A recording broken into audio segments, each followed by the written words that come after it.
Prayagraj authorities are taking steps to prevent a repeat of the deadly stampede a few days ago that killed 30 people.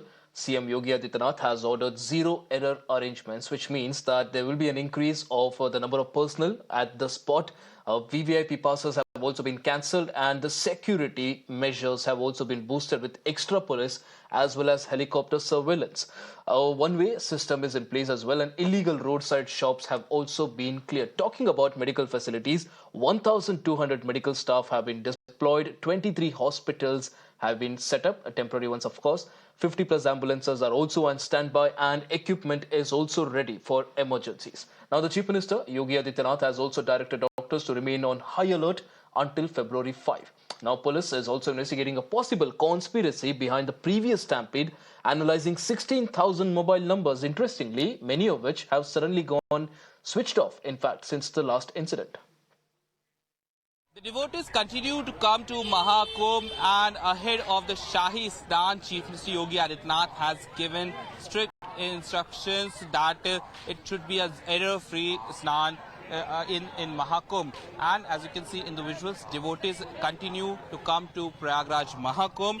They're going to take the holy dip. Multiple entry and exit points have been created in Mahakumbh for the smooth transition and for a smooth Shahi Snan that will take place on Basant Panchami.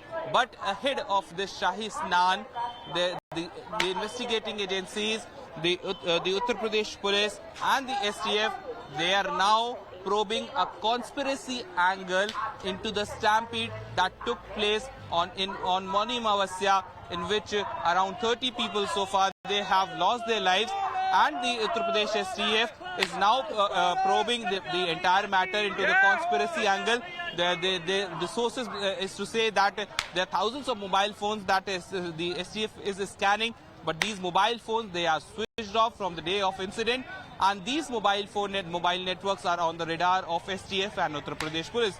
Meanwhile, the CCTV in the control room are also being scanned for the possible conspiracy angle. So these are the points of investigation on which the probing agencies, which includes STF, they are probing the matter in an angle of conspiracy, and they believe that the tragedy that took place could have been a conspiracy, and the investigation continues on this angle.